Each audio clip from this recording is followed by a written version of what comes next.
আপনারা দেখছেন জি live news. বিজেপির কেন্দ্রীয় প্রতিমন্ত্রী সুকান্ত মজুমদার বুধবার হুগলি শাওড়াফুলিতে রক্তদান শিবিরে এসে আক্রমণাত্মক ভাষায় রাজ্য সরকারের সমালোচনা করলেন। রাষ্ট্রীয় স্বয়ংসেবক সংঘের পূর্বতন সহ জেলা কার্যবাহ স্বর্গীয় আশিস ভট্টাচার্যের স্মরণে এদিন রূপসী বাংলা লজে রক্তদান শিবিরের আয়োজন করা হয়। স্বামীজি নেতাজি সেবা কেন্দ্র আয়োজিত এই রক্তদান শিবিরে প্রায় 250 জন তাদের মূল্যবান রক্তদান করেন। এই রক্তদান শিবিরেই দুপুরে হাজির হন সুকান্ত মজুমদার।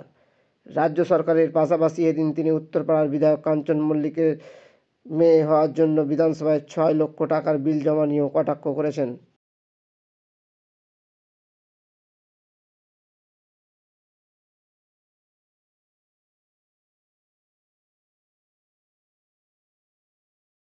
এই মুহূর্তে বাংলাদেশি যে শক্তিগুলো যারা বাংলাদেশকে এই মুহূর্তে অশান্ত করেছে, যারা হিন্দুদের বাড়িঘর ভাঙছে, যারা হিন্দুদের মন্দির ভাঙছে, হিন্দুদের মেয়েদের ইজ্জত নিচ্ছে, শিরোধানি করার চেষ্টা করছে, সেই শক্তিদের পরিপূরক শক্তি বাংলার উত্তর 24 পরগনা, দক্ষিণ 24 পরগনা, মুর্শিদাবাদ, মালদা এরকম বিভিন্ন জায়গায় ঘাঁটি গেড়েছে। আপনি যে কামালগাজী থেকে যে রাস্তার কথা বললেন, সেই রাস্তা তার মধ্যেই পড়ে এবং বিএসএফের ক্যাম্প নেই নয়, বিএসএফকে ক্যাম্প করতে দেওয়া হচ্ছে না। আজ থেকে প্রায় 2 বছর বা তার থেকেও বেশি সময় আগে অমিত শাহজিকে গালিগালাজ দেওয়ার পরেও অমিত শাহজি দেশের স্বার্থের কথা মনে মাথায় রেখে মমতা বন্দ্যোপাধ্যায়ের অফিসে যেতে গিয়েছিলেন নবান্নে। ওখান থেকে বেরিয়ে এসে তিনি আমাদেরকে জানিয়েছিলেন, আমি রাজ্য সরকারের কাছ থেকে 72টি পোস্টের জন্য, আউটপোস্ট বলে বিএসএফ, সে আউটপোস্টের জন্য জমি চেয়েছে। রাজ্য সরকার আজ অবধি দেয়নি। পশ্চিমবঙ্গের বিস্তীর্ণ এলাকায় কাঁটাতারের বেড়া নেই, কারণ রাজ্য সরকার জমি দিচ্ছে না।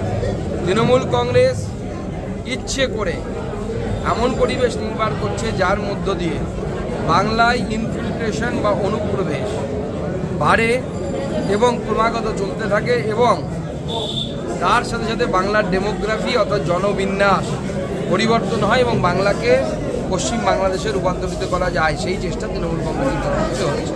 সেই জন্যই বিএসএফের ক্যাম্প হচ্ছে।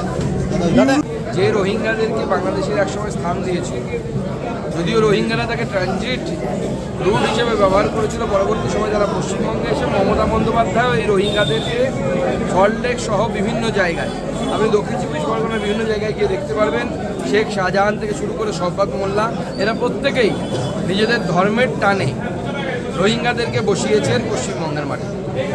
এবং আগামী দিনে বাংলাদেশের কাছে যেমন বিপদ হয়ে উঠেছে এই রোহিঙ্গারা, ভারতের ক্ষেত্রেও ভারতের ইন্টারনাল সিকিউরিটির জন্য রোহিঙ্গারা চরম বিপদ তৈরি করে।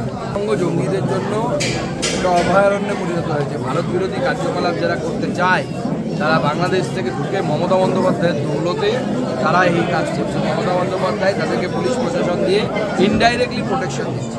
পরিণত মনস্ক বাচ্চা ছেলেমেয়েদের রাষ্ট্র, তাদের না রাজনীতি সম্পর্কে কোনো ধারণা আছে, না অর্থনীতি সম্পর্কে ধারণা আছে, ইন্ডিয়ার সেনাবাহিনীর সাইজ কত সেটা বলতে পারবে না, কত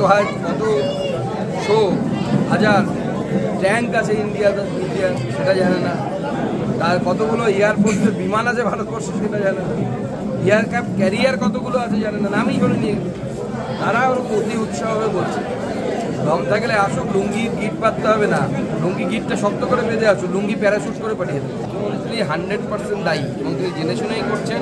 তিনি চান পশ্চিমবঙ্গের ডেমোগ্রাফিকে চেঞ্জ করার জন্য।